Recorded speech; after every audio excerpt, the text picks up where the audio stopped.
शहजाद रजा मुबश्शिर साहब एडवोकेट, आपकी आज की हेयरिंग की जो कंक्लूजन है उसके बारे में अपनी राय अपने नाज़रीन के लिए इरशाद फरमाएं। जनाब वाला। सबसे पहली बात तो ये है कि ऑनरेबल कोर्ट ने सेफ कस्टडी का मैटर उठाया है, क्योंकि दूसरी तरफ से ये ऑब्जेक्शन आया था कि ट्रांसमिशन और सेफ कस्टडी जो है वो प्रूव नहीं हो रही। तो इसमें गुजारिश ये है कि सेफ कस्टडी का मैटर वहाँ आता है जहाँ पे जो आर्टिकल रिकवर्ड हैं वो कहीं जो है ऐसे बंदे के हाथ लग जाए जो कि गैर मुतलका हो, जहाँ पे टोटली डिजिटल एविडेंस है और डिजिटल एविडेंस बेस्ड है पासवर्ड पे, और पासवर्ड या तो उस बंदे को मुल्ज़म को पता है और या फिर उसने बताया FIA को। अब FIA के पास जब से फोरेंसिक के लिए वो मोबाइल आया है, किसी भी तरह की कोई जो है उसके बाद की ट्रांजैक्शन नहीं है और कोई ट्रांसमिशन ऐसी नहीं है जो उसकी बाद की हो। तमाम डाटा जो है रिकवर्ड हुआ है वो मोबाइल रिकवर होने से पहले का है, मोबाइल रिकवर होने के बाद का कोई भी डाटा नहीं है। उसकी सेफ कस्टडी का तो सवाल ही पैदा नहीं होता। कौंसल जो है, डिफेंस कौंसल, अपीलांट कौंसल जो है, उनका ये मौक़िफ़ था कि जो कापीज़ हैं उनका फोरेंसिक जो है वो दुरुस्त तौर पर नहीं हुआ, जो मोबाइल है उसका फोरेंसिक दुरुस्त तौर पर नहीं हुआ।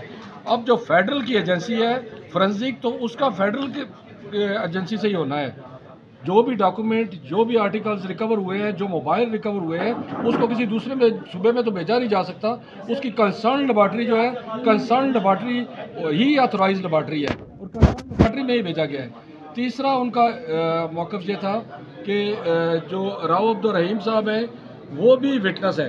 उनकी जो एप्लीकेशन थी वो एज ए जो है कंप्लेंट ट्रीट की गई और PW2 जो है उनकी स्टेटमेंट आई, लेकिन राव अब्दुल रहीम साहब ने जिस मुल्ज़म के ख़िलाफ़ एप्लीकेशन दी थी उसका तो कोई डिनाइल नहीं आया और वो मुल्ज़म अब्सकॉन्डर हो गया है। एडवोकेट साहब ये भी साथ फरमाइएगा, ये कंप्लीट करते हुए, कि इन केसेस के फैसले की बुनियाद पर हम माशरे को क्या पैगाम दे सकते हैं कि जिसके ज़रिए से इस तरह की कार्रवाइयाँ उनमें रुकावट पैदा हो और जो दरीदाधन लोग पैदा हो गए हैं या जिस तरह की सूरत हाल है उसमें रुकावट पैदा हो सके। दोनों चीज़ें कनेक्ट कर लीजिएगा प्लीज़। ये प्रेजेंट केस के जो पटिशनर हैं उमर नवाज साहब, इनका पहला काम ही यही था जो उन्होंने अपनी ज़िम्मेदारी पूरी की। उन्होंने रिट पटिशन फाइल की जो his lordship mister justice Chaudhary Abdul Aziz Sahab के पास ज़ेर समात रही। वो चाहते थे कि ये काम मुआशरे से रुके, लेकिन बदकिस्मती से वो काम ना रुकवा सके और जो डायरेक्शन ऑनरेबल चौधरी अब्दुल अजीज़ साहब ने दी थी और इससे पहले लाहौर हाई कोर्ट की 2019 में जो डायरेक्शन थी, लाहौर हाई कोर्ट की 2011 में जो डायरेक्शन थी, उस पर बदकिस्मती से अमल दरामद नहीं हो सका। और सियासती साहब जो टेक्निकल जो है मामलात में जो है वो एक्सपर्ट हैं, उनको बैरून मुल्क से मंगवाया गया और उन्होंने ऑनरेबल कोर्ट में जो है स्टेटमेंट दी कि अगर मुझे अथोराइज़ किया जाए तो विद इन 2 डेज़ मैं इसको ब्लॉक कर सकता हूँ, लेकिन फेडरल गवर्नमेंट ने और प्रोविंशियल गवर्नमेंट ने उनको ये परमिशन ही नहीं दी।